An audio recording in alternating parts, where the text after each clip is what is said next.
Merci beaucoup, Fabienne. Écoutez, oui, j'ai répondu très récemment parce que vous êtes venu me chercher il y a peu de temps et vous avez su me convaincre immédiatement voilà, de participer à la pulpe. Voilà, je trouvais le nom très, très beau. Puis le Haut-Lignon, ça m'emmenait un petit peu voilà, vers des terres. Je suis pas très loin hein, pour vous situer, je suis à Grenoble. Voilà, mais enfin, il faut quand même traverser le Rhône, remonter après. Voilà, en tout cas, il y aura peut-être une rencontre effectivement physique plus tard lorsque les conditions sanitaires seront un peu plus favorables pour nous rencontrer vraiment. Donc effectivement, j'ai proposé qu'on ait un échange. Alors on s'est dit avec Fabienne une demi-heure à peu près, et puis qu'on laisse une demi-heure de réactions, de questions, d'étonnements, euh, voilà, parmi vous. Et le thème que je vous propose, c'est une réflexion sur un processus, sur un chemin euh, qu'on a tous fait. J'ai envie de dire, c'est le titre, hein, c'est comment on devient, enfin, comment qu'on a tous fait, pas forcément d'ailleurs. On a, ce qu'on a en commun, c'est qu'on a tous des parents. Donc, on en sait un peu quelque chose de la parentalité. On n'a peut-être pas tous des enfants, mais on a tous des parents. Et le titre de mon intervention, c'est devenir parent d'un enfant et devenir enfant de son parent. Voilà, justement, qu'on qualifie aujourd'hui de processus. Et finalement, on a tordu le cou il y a déjà quelques années, mais il y a de beaux restes à ce fameux instinct maternel ou on pourrait dire instinct paternel peut-être au jour d'aujourd'hui, c'est-à-dire là où on a longtemps pensé que bien finalement une femme devenait mère et maman systématiquement, aujourd'hui on sait que c'est le chemin classique, mais il peut y avoir des avatars, il peut y avoir des difficultés. Euh, D'emblée, vous voyez, je distingue euh, être mère ou être père, finalement, c'est l'état civil qui va nous le dire. C'est avant tout une aventure biologique, et pas toujours d'ailleurs, puisque l'adoption euh, va aussi nous faire devenir père ou mère, et ce qui va effectivement certifier cet état de père ou de mère, c'est un acte d'état civil. Et à partir du moment où il y a un acte d'état civil, l'enfant ne nous appartient plus. Ça vous parle? C'est-à-dire qu'on a bien une autorité parentale sur cet enfant, hein, avec un ensemble de droits et de devoirs, mais il ne nous appartient plus. Voilà. Alors, il ne nous appartient plus, je dirais, sur deux choses. D'abord, sur l'axe du droit, hein, puisqu'il y a des services qui peuvent être en capacité d'intervenir lorsque l'enfant est en danger, mais il ne nous appartient plus symboliquement, puisque l'enfant commence évidemment sa trajectoire avec ce qu'il va provoquer chez nous comme étonnement ou comme différence, écart, similitude, ressemblance, dissemblance, hein, ce que c'est que la rencontre avec un bébé. Euh, dans mes propos liminaires, qui vont être brefs, la conception aussi du bébé comme une personne, comme un état à part entière, c'est quelque chose de très récent. Hein. Il va falloir attendre 1984 sur un document que vous connaissez peut-être, un document vidéo, qui est, enfin, je vous invite à prendre le temps de le voir ou de le revoir, on le trouve toujours, hein, qui est un document qui s'appelle Le bébé est une personne. Il a été réalisé par un certain Bernard Martineau, voilà, et qui avait vraiment fait entrer dans le grand public cette idée forte et révolutionnaire que le bébé était un co-acteur de sa vie. Voilà, c'est-à-dire que le père ou la mère fait le bébé en le nommant, hein, en l'interpellant, mais en même temps, le bébé réagit à son père ou à sa mère, et du coup, effectivement, nous fait devenir papa ou maman grâce à ses réactions. Son tonus. Alors, je reviens un peu, j'essaye de ne pas trop me perdre, et de ne pas trop vous perdre dans un premier temps.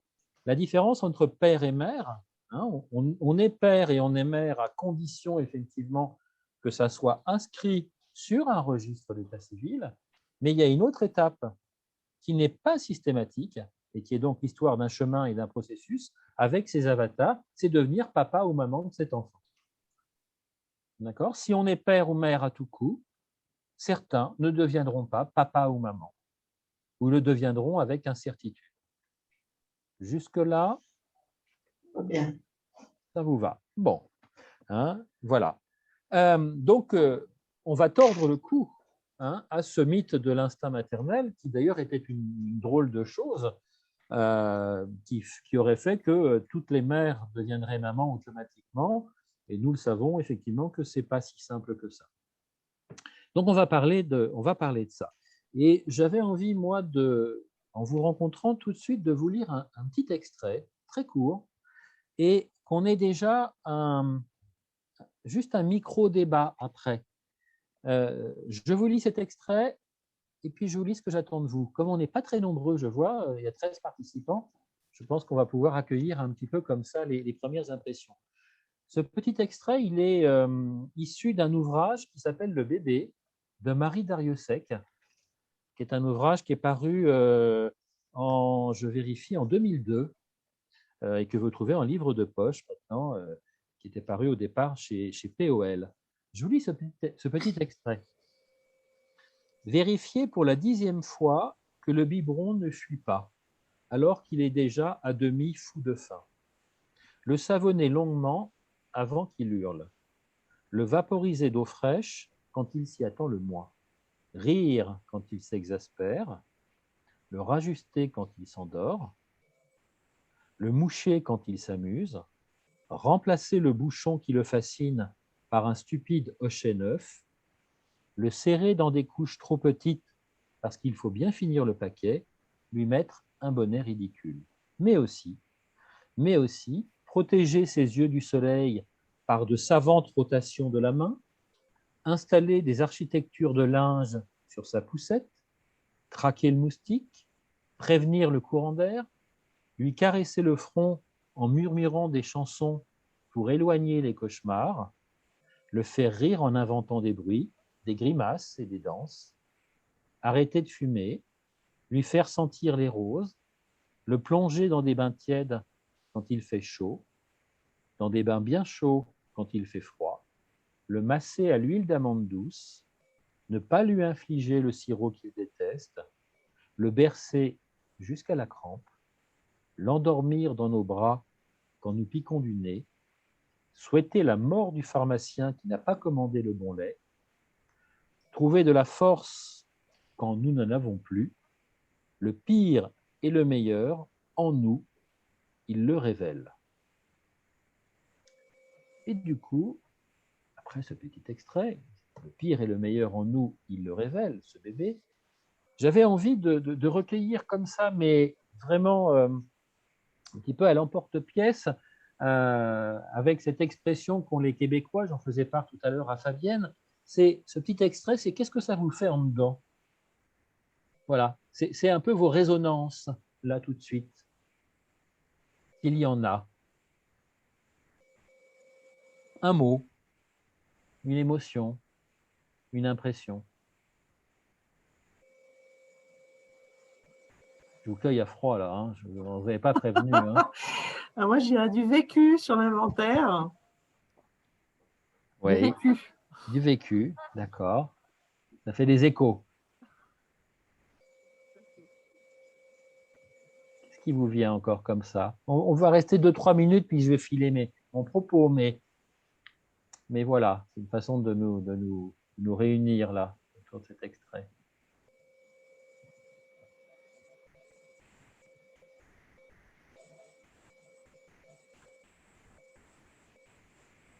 Une impression à la volée?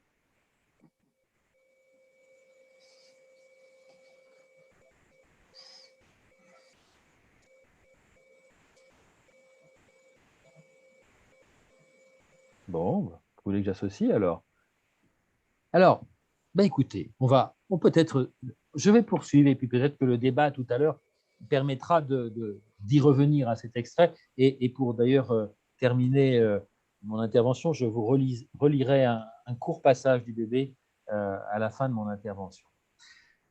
Cette phrase, à la fin, le pire et le meilleur en nous, il le révèle. Oui, moi j'avais Oui. une remarque, mais on galérait un peu pour trouver le micro. C'est on ça, pas c'est très doué. juste une histoire de technique, mais pas de timidité. Moi, ce que m'inspirait surtout la deuxième partie, c'était prendre soin. Oui, absolument. C'est tout ce que j'ai à dire. Écoutez, merci. C'est toutes ces acrobaties, on pourrait dire, physiques et psychiques, pour prendre soin du bébé. Hein, cette hyper-disponibilité, cette fonction que j'appelle, vous connaissez peut-être les plus jeunes et les plus anciens, puisque ce personnage, il a plus de 40 ans, qu'on appelle les barbapapas. Vous connaissez les barbapapas? Je ne vais pas vous chanter la chanson, mais j'espère que tout le monde connaît cette référence fondamentale, que les enfants aiment beaucoup toujours. Pourquoi les enfants aiment bien les barbapapas? Parce que ce sont des personnages qui se déforment pour accueillir l'autre et qui retrouvent leur forme après. Vous voyez, c'est vraiment la métaphore de la position de l'accueil. Pour accueillir un bébé, on se déforme, on creuse un peu, je ne peux pas le faire là, effectivement, devant vous, et puis après, on va retrouver sa forme de père ou de mère. On se déforme pour l'accueillir et on retrouve sa position d'adulte. Voilà une référence, pas très universitaire, mais en tout cas extrêmement importante. Donc, l'arrivée d'un bébé, que ce soit par une adoption ou un enfant que nous avons fait, beaucoup de psychologues disent que l'arrivée d'un bébé, c'est une période pour le parent, père et mère d'ailleurs, homme ou femme, c'est une période, dit-on, d'inconscient à ciel ouvert. C'est-à-dire, le bébé va nous renvoyer, consciemment ou inconsciemment, à nos origines. Plus précisément, au bébé que nous avons été. Et là, évidemment, on n'a pas tous été le même bébé. On n'a pas tous eu la même histoire étant bébé. Il y a ceux qui ont eu des parents disponibles, bienveillants, présents immédiatement, et puis il y a ceux, malheureusement, qui ont eu des parents plus absents, plus imprévisibles, des parents peut-être malades, des parents manquants, des parents irréguliers dans leur attention au bébé. Donc, du coup, tout bébé nous renvoie à nos origines. Donc, on voit bien que, pour le dire un petit peu rapidement, si nous avons fait l'expérience, il y a 20 ans, 30 ans, 40 ans, 50 ans, 60 ans, d'un maternage ou d'un paternage, puisque finalement, un père peut aussi bien materner. Il va falloir nous trouver un mot pour ça. Si on a fait l'expérience en tant que bébé d'un maternage de qualité, où tout était prévisible, rassurant, lorsqu'il y avait un déséquilibre, nos parents veillaient à nous rééquilibrer, eh bien l'arrivée d'un enfant va faire quoi? Elle va éveiller, sans même que nous nous en rendions compte, l'ancien bébé aimable que nous avons pensé être. Et va naître du coup automatiquement, et c'était ça l'idée de l'instinct maternel, sauf que finalement ce n'est pas un instinct, c'est bien une forme d'apprentissage très précoce, voire de mémorisation insu du premier maternage que nous avons eu. Donc, on pourrait dire que si on a eu un maternage de qualité, le bébé va faire naître en nous comme un instinct, et ce n'est pas un instinct, c'est une réminiscence du bon bébé que nous étions, et nous allons devenir un bon parent pour ce bébé à qui on donne la vie. Et malheureusement, et en même temps tout cela n'est pas inéluctable évidemment, mais si nos premiers pas dans la vie ont été des premiers pas douloureux, traumatiques, dans lesquels on a souffert d'abandon ou de violence, il n'est pas impossible que l'arrivée de notre bébé, 20 ans, 30 ans, 40 ans plus tard, fasse ressurgir finalement nos premières expériences extrêmement douloureuses et nous empêche à ce moment-là, en tant que parents, de développer ce pseudo-instinct maternel, ne nous empêche de de faire émerger cette sollicitude et cette bienveillance, et au contraire, ce bébé à qui nous donnons la vie, que nous adoptons, suscite en nous, éveille en nous des peurs anciennes. Et nous sommes à ce moment-là débordés, inquiets, déprimés. Voilà un peu les deux grandes figures. Donc, tout bébé nous renvoie à nos origines.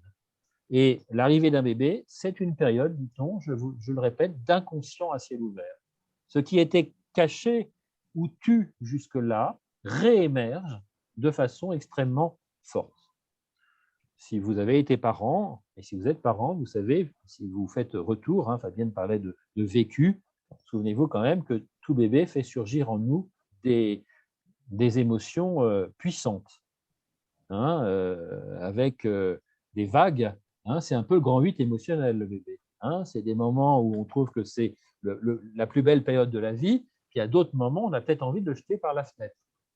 Il est déconseillé et interdit de le faire, messieurs, dames. Mais juste, voilà.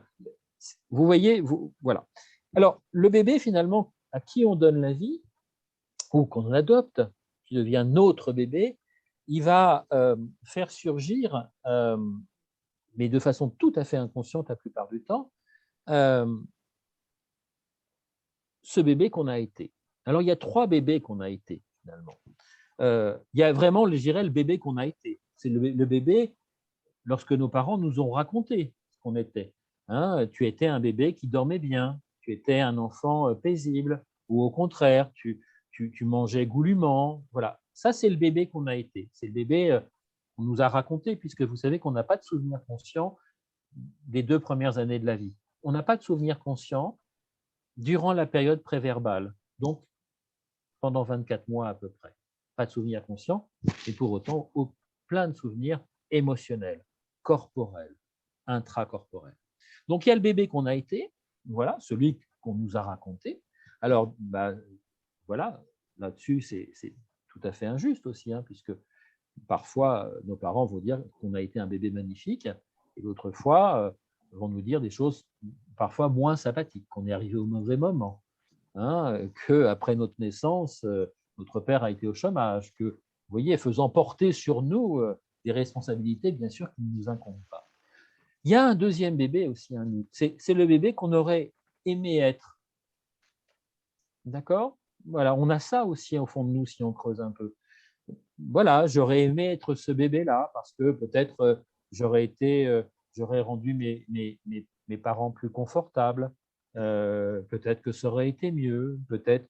Voilà, donc ce bébé qu'on aurait aimé être, c'est un bébé avec plus de nuances. Et puis, il y a un troisième bébé qu'on n'a pas tous au fond de nous, mais qu'éprouvent certains parents qui ont eu des expériences douloureuses dans leur petite enfance, c'est le bébé que l'on craint d'avoir été. Pour certains enfants, effectivement, pour certains bébés même, je parle vraiment de bébés, c'est-à-dire les tout premiers mois de la vie, vont éprouver que leur naissance éprouve leurs parents, les déprime, les inquiète, les angoisse. Et cela, effectivement, quand on va avoir soi-même un enfant et qu'on va devenir parent, effectivement, on peut avoir peur du bébé qu'on a été, qu'on a craint d'avoir été. Et cette crainte va s'interposer entre ce souvenir que j'ai à l'intérieur de moi et le bébé réel dont je dois m'occuper. Vous voyez, alors dans la vraie vie ou dans la vie commune, finalement, on peut être dans ces deux grands extrêmes, mais finalement, on est souvent dans des choses qui sont un peu liées, un peu mélangées. Autre chose que je regarde le temps qui passe, une demi-heure, c'est effroyable, comment c'est court. Enfin, j'espère que pour vous, c'est vrai aussi, parce que sinon... une autre chose qui est très importante, c'est qu'un bébé, ça dérange, vous le savez. Ça dérange l'ordonnancement, ça dérange plein de choses. Eh bien, quand on va bien en tant que parent, on va supporter ce dérangement, voire même, on va s'en réjouir. À certains moments, il ne faut pas exagérer. Pour certains parents, ce dérangement est inacceptable parce que ces parents finalement qui naissent avec une histoire inquiétante lorsqu'ils ont été bébés, eh bien finalement ne veulent pas que leur bébé de la réalité les dérange parce qu'il vient réveiller l'ancien bébé souffrant qu'ils ont été. Donc il y a ce qu'on appelle un déni d'existence. Des parents qui ne peuvent pas tolérer que ce bébé existe ou qui exigent que ce bébé soit comme ils souhaitent qu'il soit pour ne pas être trop dérangés eux-mêmes. Vous me suivez sur ce terrain-là? Voilà le bébé qui dérange. C'est bien un bébé qui dérange. Parce que sinon, c'est un déni d'humanité, un déni d'existence. Et puis, il y a autre chose que j'aimerais vous raconter là. C'est des recherches récentes en neurosciences. On n'a jamais autant fait de recherches sur le bébé, on pourrait dire validées scientifiquement, que ces 10-15 dernières années, qui d'ailleurs souvent viennent conforter des intuitions qu'on avait.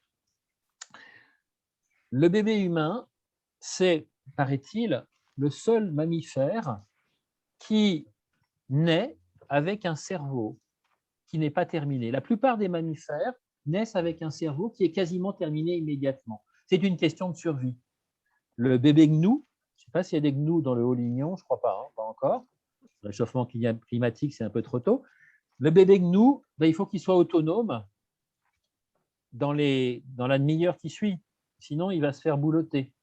D'accord? Le bébé humain, il est autonome au bout de combien de temps?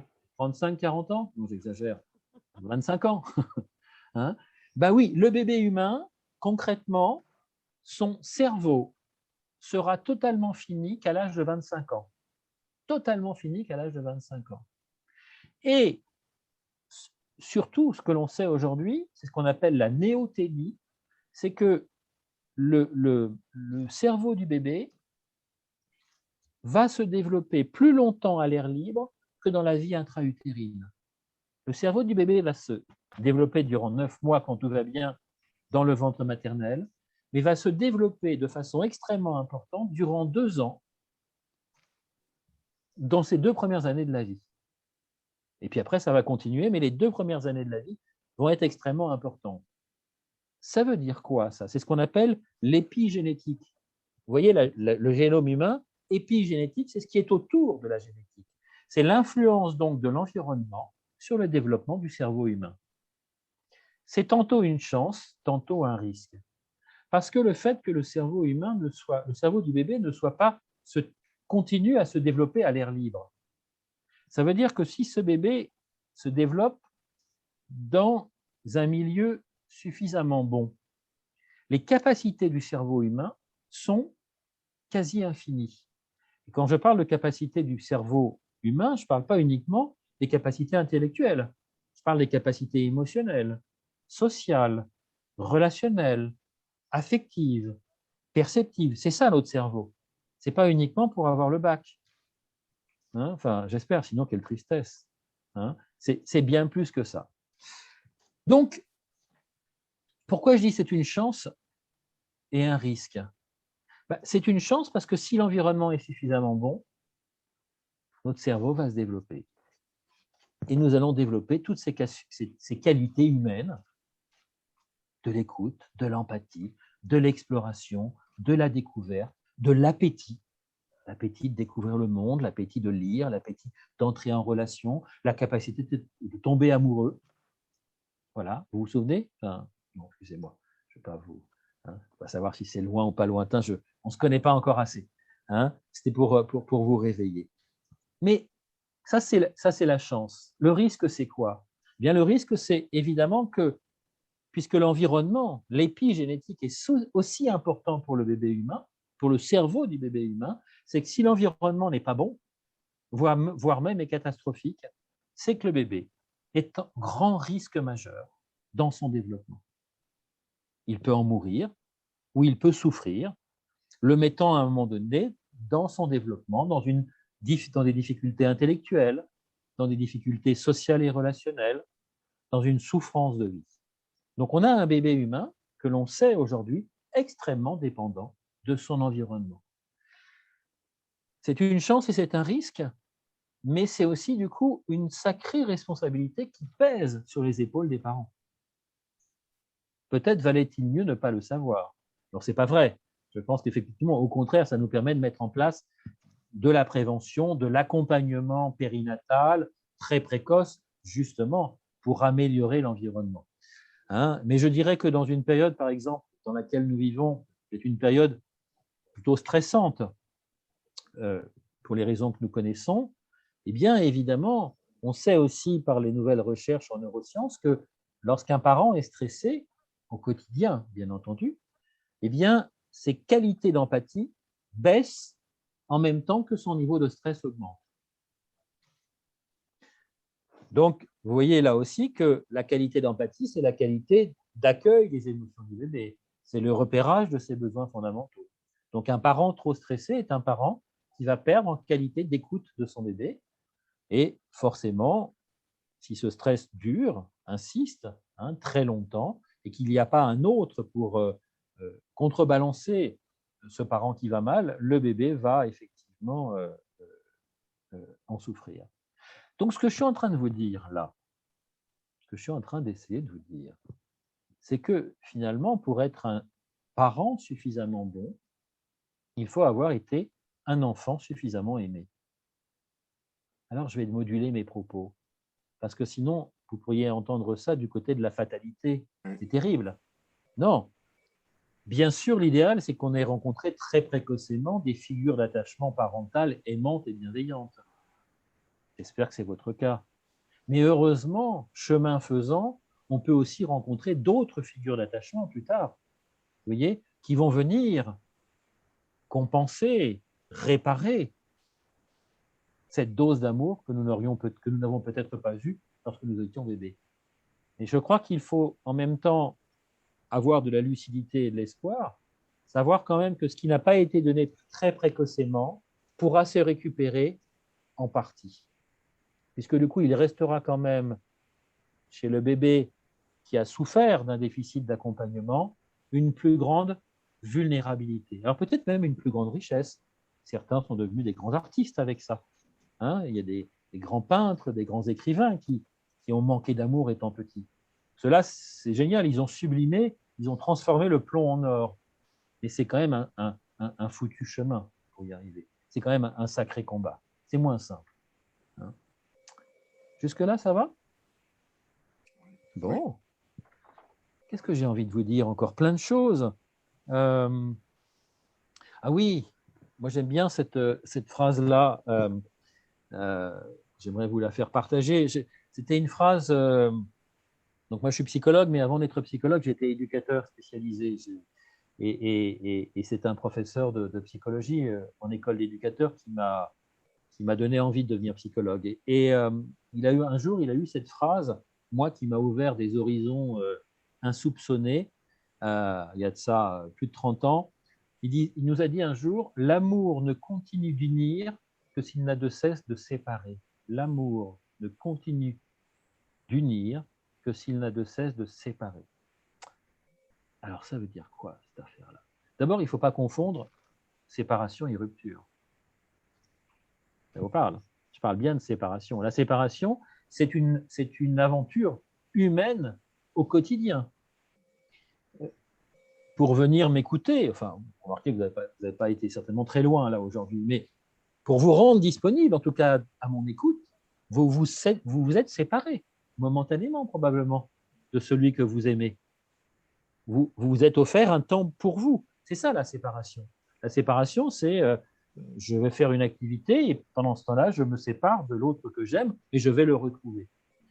L'amour ne continue d'unir que s'il n'a de cesse de séparer. Alors ça veut dire quoi cette affaire-là? Ça veut dire que si je suis un parent trop fragile, si je n'ai pas assez d'estime de moi, si j'ai une image de moi-même trop altérée, qu'est-ce qui va se passer?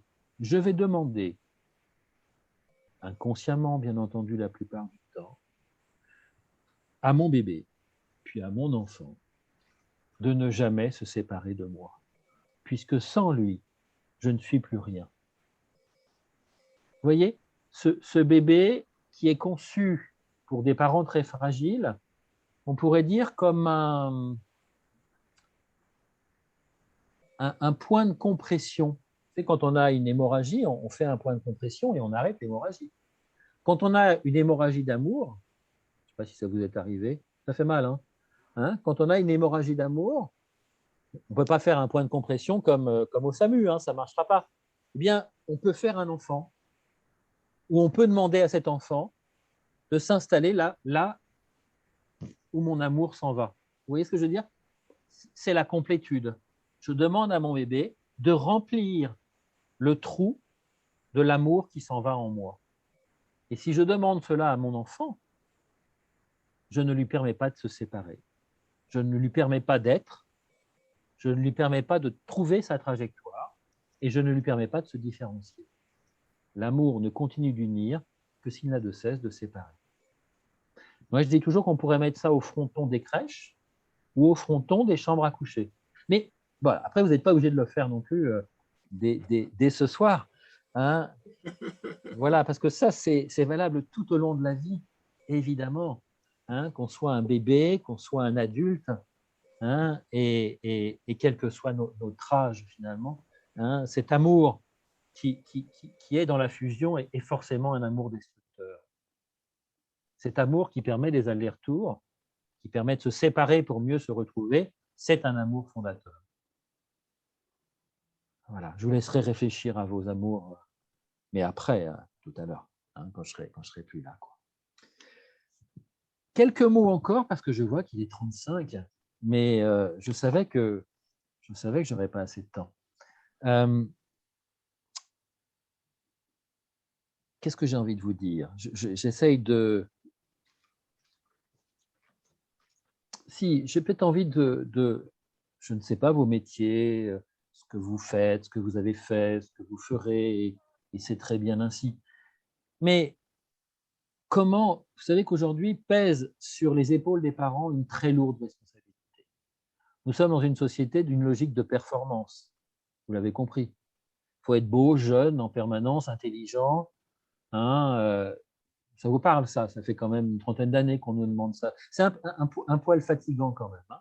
Voilà, une Rolex à 50 ans, ça vous parle un peu, hein, notre cher président avait dit que son ambition, c'était que les jeunes puissent devenir millionnaires. Vous voyez cette veine-là un peu, bon, voilà. Comment on peut aider un parent lorsqu'il est en difficulté avec son enfant? Alors déjà, j'aurais envie de dire l'entourer de sollicitude et de bienveillance. Ça tombe sous le sens. Certainement pas lui demander d'être performant. En tout cas, il y a 3 choses que l'on ne doit pas faire avec un parent qui est en difficulté. Parce que ça ne marchera pas et ça sera même contre-productif. La première chose, ça serait le fantasme, vous savez, de l'aide pédagogique. C'est-à-dire, on va réunir les parents en difficulté et puis on va leur faire un cours de psychologie. Ça ne marche pas. Ce qui nous intéresse, nous, quand nous sommes parents, c'est qu'on nous parle de notre enfant au moment où il est là et au moment où je suis avec lui en difficulté. Si on me parle des difficultés que j'aurai peut-être dans 3 ans, dans 10 ans, dans 15 ans, je n'écoute pas. Ça ne m'intéresse pas. Ça m'intéresse théoriquement, mais ça ne m'est pas utile là. Donc, on ne peut pas aider des parents de façon pédagogique. Sinon, on l'aurait déjà fait, on aurait fait des écoles de parents. Il y a bien quelques présidents qui ont eu cette idée-là à un moment donné, mais on ne l'a jamais fait. Devenir parent n'est pas une histoire de savoir, docte. Ça serait facile. Deuxième chose, quand on aide des parents, on ne peut pas aider des parents de façon prescriptive. Vous savez, en faisant une prescription, une ordonnance, un conseil. Peut-être, vous le savez, quand on est au plus bas, les conseils, c'est terrible. Il y avait un écrivain qui disait « Donner un conseil est toujours une mauvaise chose, en donner un bon est une catastrophe. » Je vous la refais pour le plaisir. Donner un conseil est toujours une mauvaise chose, en donner un bon est une catastrophe. Appliqué à l'état de parent. Vous êtes un papa ou une maman et vous prenez votre enfant dans les bras, votre bébé dans les bras, il n'arrête pas de pleurer. Ça dure une demi-heure, ça dure 1 heure, ça dure 1 heure et demie. Vous êtes dans un état de grand stress. Votre stress augmente, il augmente le bébé, enfin, il augmente chez le bébé, et on est dans un cercle terrible, très douloureux pour tout le monde. Eh bien, la prescription, l'ordonnance, ça serait par exemple le pédiatre ou le psychologue qui arrive, qui prendrait le bébé dans les bras et qui, effectivement, 9 fois sur 10, ce bébé s'apaiserait. Vous voyez?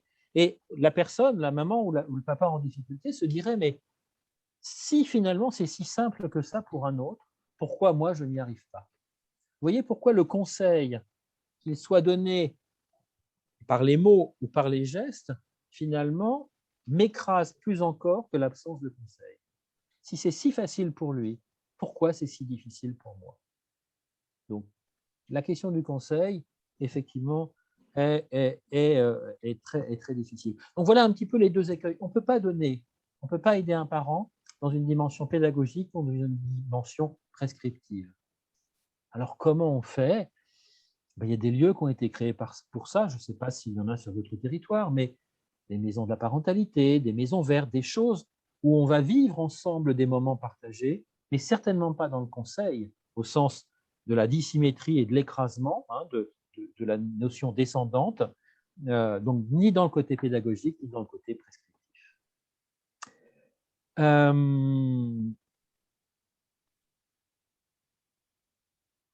Écoutez, moi je vais vous lire un petit extrait, parce que je vous avais dit que je commencerai et je finirai par un extrait. Puis après, j'aimerais vraiment qu'on discute, parce que là, je parle tout seul. C'est pas rigolo. Je vous lis un petit extrait, et puis on en débat. Toujours du bébé de Marie Darrieussecq. Je vous lis. Une nuit, à la maternité, je suis descendu voir le bébé. Je calcule, il avait à peu près 60 heures en âge. Quand le soleil se lèverait, il aura 3 jours de vie. Par prophylaxie, la puéricultrice de garde l'avait couché sur le dos. Une histoire de hanche. Ou bien, à 3 jours et prématuré de 2 mois, l'idée qu'il ne prenne pas de mauvaises habitudes. Lui, tortue renversée, battait l'air des 4 pattes, cherchait les bords perdus de l'utérus, et il s'époumonnait, un grelot pathétique derrière le plexiglas. Je suis allé la chercher. C'était la pause, j'étais dans le rôle de l'emmerdeuse inquiète, de la maman, quoi. Et si le taux d'oxygène baissait? Et si la lame cardiaque se mettait à sonner? Moi, je savais qu'il devait prendre des forces. Je savais qu'il devait dormir sur le ventre, se blottir et se rassurer. Elle, ce sont les professionnels, elle savait qu'il deviendrait boiteux à faire ainsi la grenouille. Elle savait que dans plusieurs semaines, quand il rentrerait chez nous, il faudrait bien qu'il dorme sur le dos. Sinon, quick, mort subite. Moi, je suis revenu devant la couveuse, j'ai ouvert la porte et la chaleur humide est remontée le long de ma manche. J'ai glissé la main sous son dos et d'un seul geste, sans me soucier des fils, sans me soucier des tubes, des électrodes, je l'ai retourné comme une crêpe. À la seconde, il s'est endormi, les engins se sont tus. Cette nuit-là, j'ai compris que c'était moi, sa mère. Le bébé de Marie Darrieussecq. Et bien maintenant, moi, je vous écoute. Parlez-moi de votre bébé. Où est la vérité? Il faut commencer fort, Robert. Non, mais je Moi, veux la dire vérité. que Quand non, on mais dit vous êtes un expert. C'est pas péjoratif, hein, ce que je veux dire. C'est qui intellectualise, qui aussi est confronté à la réalité. Et puis il y a l'intuition d'un parent, le senti, le vécu, comme disait Fabienne, le vécu. Et quelquefois, quand il y a conflit entre les deux, faut-il laisser la place à l'intuition? Et je crois qu'effectivement, en tout cas, c'est tout ce que dit Marie Darrieussecq. Cette intuition, cette fulgurance de l'intuition, J'apporterai vraiment un bémol, si vous me permettez, c'est Oui. que cette intuition, cette rencontre finalement qui paraît intuitive, elle l'est à 99% lorsque notre bébé éveille en nous le bon bébé qu'on a été.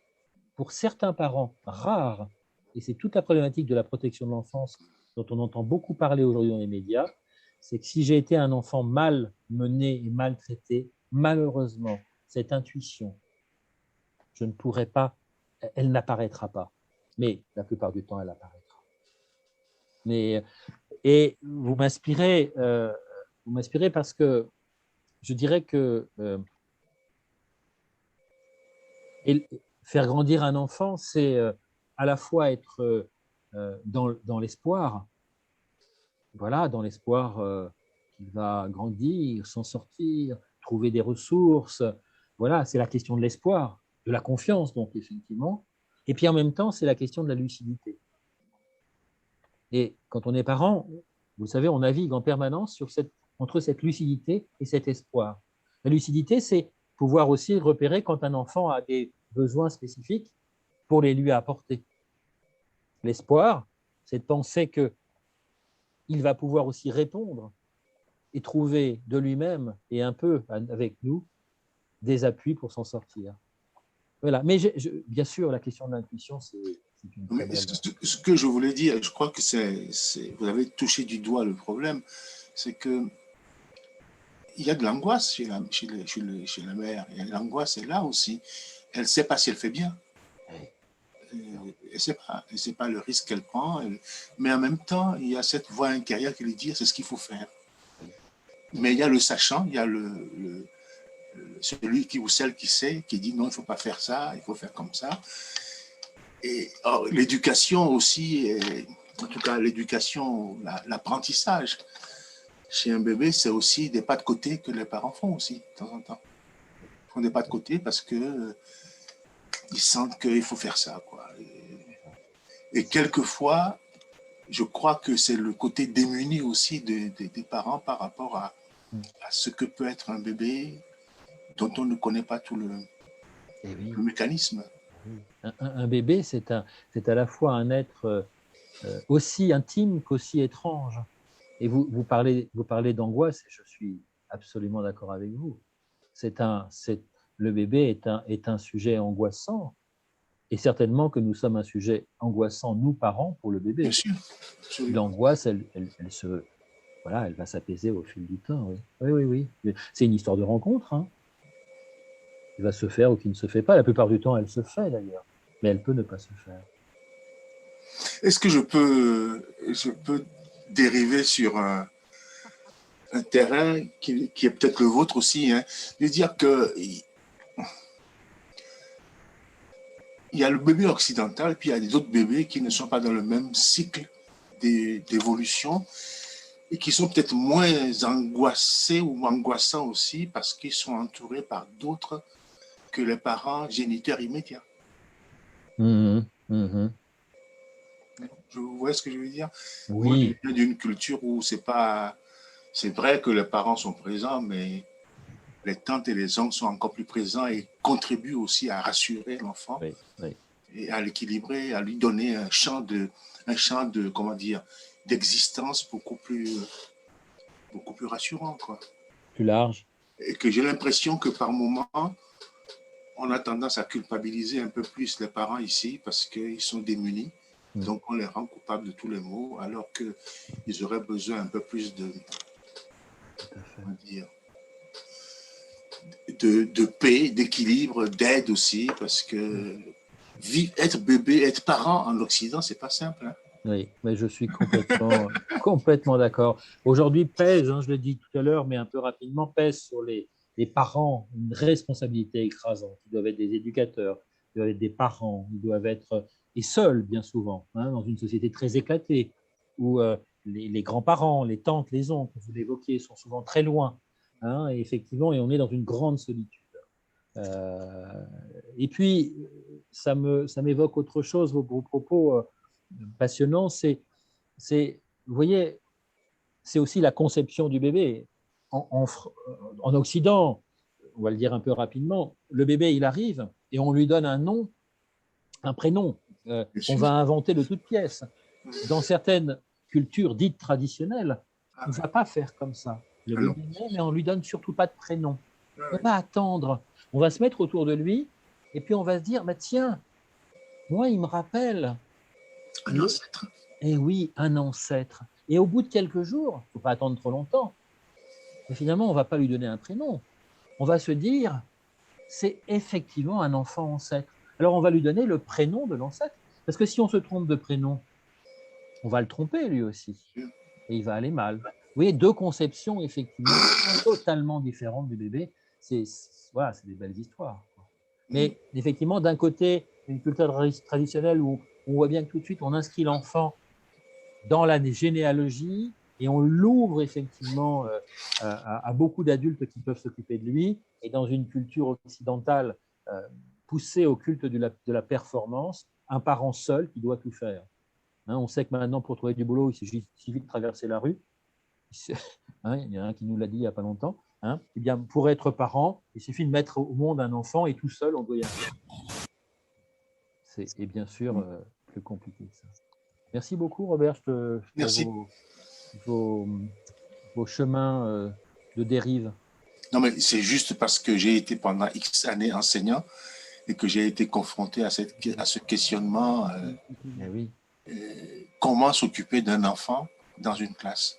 Ben, je vois. C'était une gageure. Si chaque enfant est seul et unique. J'avais une question. Oui. Je ne sais pas si je suis entendue, vue, bon, peu importe. On parlait donc des pays occidentaux et des autres pays, mais moi j'aurais aimé savoir si vous pourriez nous faire un point sur l'ensemble des pays occidentaux, parce que je pense qu'on n'élève pas un enfant pareil en Italie, au Canada, aux USA, en France, etc., en Angleterre. Est-ce que vous pourriez nous...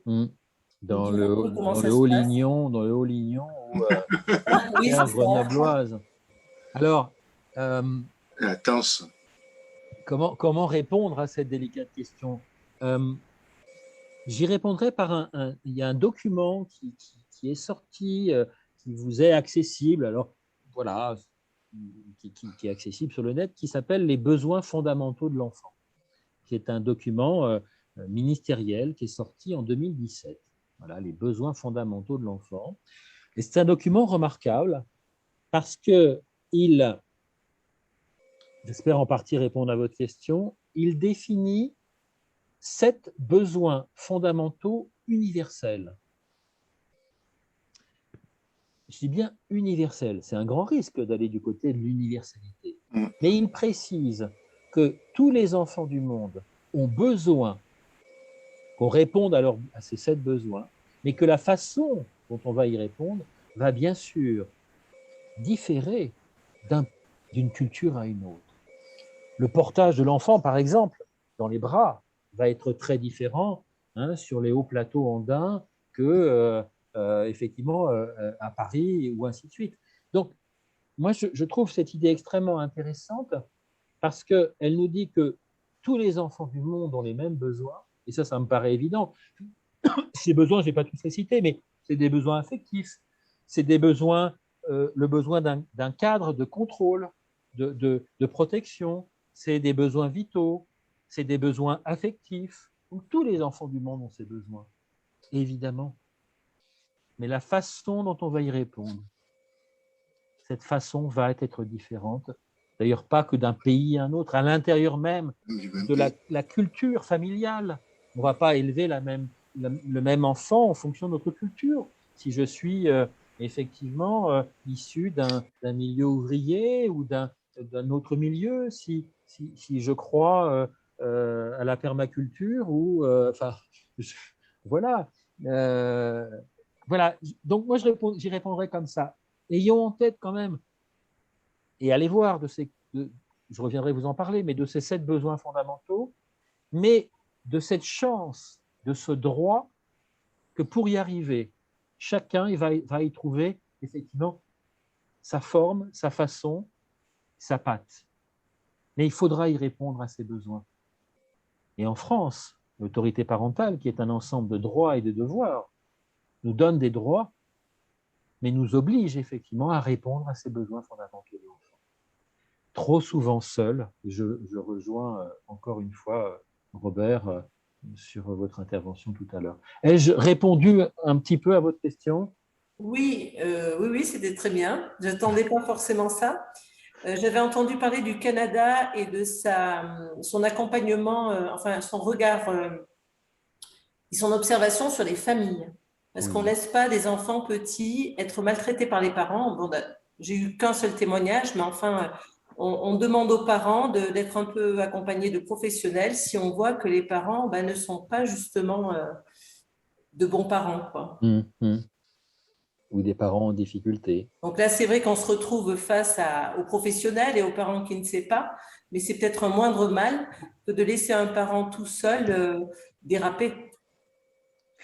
Bien sûr, et chaque pays a développé, en France, voilà, pour citer le pays où nous vivons au jour d'aujourd'hui, aussi un système français de protection de l'enfance, qui est toujours un système très compliqué à mettre en place, puisqu'il s'agit, je vais reprendre ces deux mots qui me sont chers, la lucidité et l'espoir. C'est-à-dire qu'il faut que notre système français de protection de l'enfance soit lucide sur la souffrance parentale ou la souffrance de l'enfant pour pouvoir intervenir à bon escient et très rapidement s'il s'agit d'un bébé. Et en même temps, il faut qu'on soit aussi du côté de l'espoir. L'espoir que ce parent-là puisse retrouver des forces qu'il n'avait pas. À partir de quelles aides et de quels moyens. Et donc, un système de protection de l'enfance qui va bien, c'est un système qui est à la fois lucide et à la fois chargé d'espoir. C'est un fil tendu, les deux en même temps. Si on n'est que dans la lucidité, c'est terrible, puisque les jeux sont faits. Si on n'est que dans l'espoir, on est dans l'illusion qu'un jour, ça ira mieux. Une grande bordée de neige au Canada, et puis demain, ça ira mieux. Un nouveau président de la République, et non, ça vous le criez plus, qui c'est. Ben oui, non. L'espoir et la lucidité, c'est la règle, le bon idéal d'un système de protection de l'enfance. Je vous avoue, moi je travaille depuis 35 ans en protection de l'enfance, c'est très compliqué. C'est très compliqué de trouver ce bon équilibre. Le temps filant, je me permets de faire l'écho d'une question qui est apparue dans le chat pour peut-être clore ce moment d'échange. Donc, la séparation nécessaire entre guillemets dont vous avez parlé passe-t-elle par le fait de laisser son bébé ou plus tard son enfant malade, par exemple, dormir seul dans sa chambre? C'est une colle. Alors, comme j'avais dit… Vous avez 6 minutes. Mais vous savez, si je répondais à cette question-là, comme ça, je ferais soit une réponse pédagogique ou une réponse prescriptive. Alors, du coup, je vais surtout essayer d'éviter ce piège. Puis après, je vous donnerai ma carte, vous viendrez me consulter à Grenoble. Non, c'est que je voudrais éviter ces deux écueils. Je vais faire retour à Françoise Dolto. Voilà, cette grande dame de l'éducation des enfants. Françoise Dolto, elle disait qu'avant de pouvoir se séparer physiquement, il fallait apprendre à se séparer en présence de l'autre. Je vais le dire autrement. Quand je suis bébé, très rapidement, si je suis séparé de la personne que j'aime, très rapidement, je ne vais plus savoir de qui je suis séparé. Je vais le reprendre autrement. Vous vous séparez de la personne que vous aimez, là, momentanément, pendant un jour, pendant 2 jours, pendant 3 jours, pendant une semaine. Vous avez à l'intérieur de votre cœur ou de votre psychisme, je ne sais pas, quoi, la mémoire de l'être aimé, son odeur, ses mots, son style.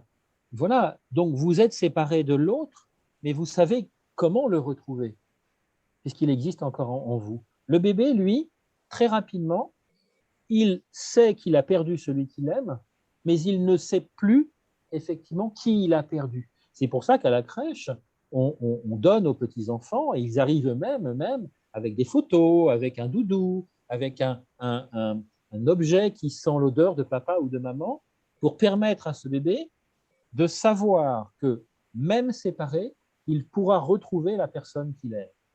Je vais donner un autre exemple. Dans la Rome antique, quand les hommes partaient faire la guerre, c'est souvent les hommes qui partent faire la guerre, on allait se séparer, les couples allaient se séparer pendant des années et des années. Alors on faisait cuire de la terre, comme une monnaie, une pièce de monnaie, un peu plus importante. Et au moment de se séparer, on la cassait en deux. Ça s'appelle un symbole, le symbolium. Quand on se retrouvait 20 ans ou 30 ans après, on avait changé, forcément, on avait vieilli. Les Romains comme nous d'ailleurs. Eh bien, le couple sortait chacun la moitié de ce symbole et l'appariait. Et si les deux morceaux se jointaient, on se reconnaissait. Alors, du coup, j'espère ne pas m'être éloigné trop de votre question. Je dirais que le bébé, effectivement, s'il est malade et s'il est souffrant et s'il est en grand désarroi, nous allons lui offrir cette présence psychique et physique entière, totale et définitive. Mais dès qu'il va retrouver un peu d'allant, un peu d'autonomie, un peu de singularité, nous allons tout faire pour que cet amour supporte l'écart et supporte la séparation. L'amour fusionnel, à un moment donné, l'un va manger l'autre. Si on n'est que deux, il y a toujours le pouvoir de l'un sur l'autre. Donc voilà comment je répondrai à la question. S'il est malade, on est dans cette fusion. Dès qu'il va mieux, on réouvre à d'autres perspectives, mais très progressivement. Mais n'attendez pas trop, parce que vous vous souvenez du film Tanguy quand même. À un moment donné, les histoires d'amour finissent mal, les histoires d'amour fusionnelles.